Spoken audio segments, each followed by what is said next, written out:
Happy New Year, everyone, and hope you had a good Christmas. It is that time of year where we revisit our goals for 2020 and look at how we did in 2019. Part of that process should be, how are we doing? And are we getting closer to retirement? Some of us love to work, and that's great, but what number would we require to simply walk away if we wanted to? In this video, I'm going to discuss the 4% rule, along with some of the pros and cons of using this approach. The 4% retirement rule came from a 1998 study at Trinity University. Basically, they simulated hundreds of retirees using previous bond and stock returns throughout history. It assumed a retirement age of 65 and a lifespan of 30 years with approximately half of your portfolio in equities. In 95% of these cases, the retirees would make it to the end of their lives without running out of money if they used a withdrawal rate of 4% that also matched their living expenses. The researchers therefore determined 4% was a safe rate of withdrawal to use for retirement planning. So of course, there are many flaws with this approach. We will go through a few of them.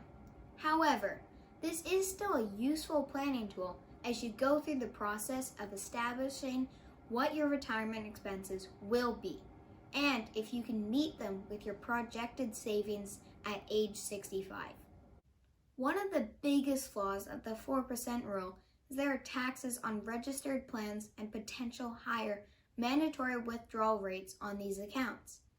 We should also consider we have seen generational low interest rates over the last few years, and many investors don't want to wait until retirement at age 65. More importantly, what if I retire and we have a downturn in the markets in the first few years? Could a significant event force us back to work? Downturns are part of investing, and when we are working and saving, we use these opportunities to add to our investments. With the 4% rule, we can't add to our investments in a downturn, could be selling investments at a multi-year lows to cover a 4% withdrawal rate. This is why a cash cushion of at least 2 years would be a logical buffer for such an event like we saw in 2008, the year I was born.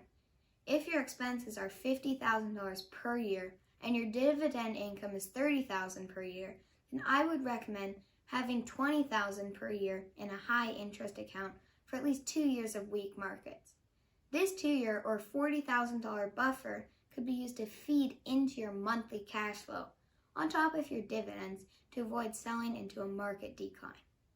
In 2008, it took 2 years for the markets to recover. In the Great Depression, it took 5 years to recover. So again, a cushion is recommended for those thinking of using the 4% rule. We have touched on the 4% rule today and why it is a useful tool for financial planning, especially for a balanced investor, using a combination of stocks and bonds. By all means, use it for your planning as we start the new year. Just keep in mind, we have very low interest rates. There can be taxes on your registered accounts and higher mandatory withdrawal rates. More importantly, think about creating a cash buffer for any economic slowdowns to avoid having to sell investments into weakness. I'm excited for 2020 as I continue my own financial journey. Stay tuned for more informative videos on sustainable, 5G, and IoT investing. And of course, passive investing. The S&P 500 closed up over 28% in 2019. So let's look for new opportunities in Europe, real estate, and disruptive technology for 2020. Have a prosperous new year.